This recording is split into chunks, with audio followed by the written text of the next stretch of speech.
மகிமை உண்டாவதாக. మనం క్రిస్మస్ పండుగ ప్రతి సంవత్సరం మనం జరుపుకుంటున్నాం.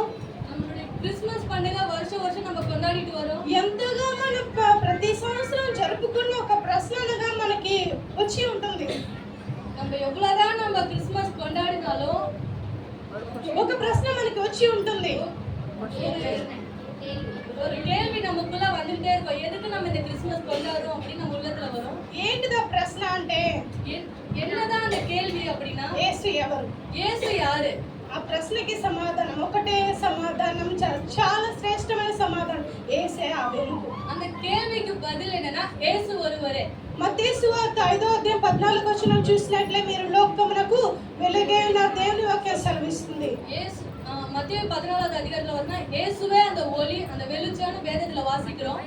ఎందుకు యేసు వెలుగు చెప్తున్నామంటే యేసు పుట్టినప్పుడు చాలా మంది ఎలా ఉన్నారంటే చీకటిగా పాపములో ఉన్నవారు, అసలు ఎవరు ఇటువంటి శిశువా అని చాలా మంది ఆశ్చర్యంగా ఉన్నారు.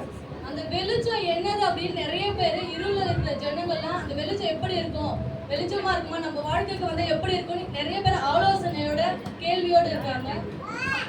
అయితే ఆ యేసే మనకు వెలుగుగా మనకి మన యొద్ద పుట్టి ఉన్నాడు. அந்த இயேசுவே நமக்கு வெளிச்சமா நமக்கு பிறந்திருக்கிறாரு. యేసు ఎవరంటే యేసే మనకు వెలుగు.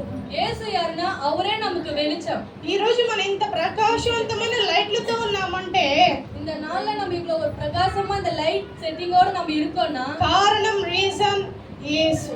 காரணம் நம்மளுடைய இயேசு கிறிஸ்து மட்டுமே. హల్లెలూయా హల్లెలూయా. మన యేసుకి మన దగ్గర ఎంత బలమైన శక్తి ఉందో బిగ్గరగా చప్పట్లు కొట్టగలుగుతారా? యేసు எப்படிப்பட்ட வெளிச்சம், எப்படிப்பட்ட நம்ம கரங்களை தட்டி நம்ம యేసు ఎవరంటే యేసే ఆ వెలుగు.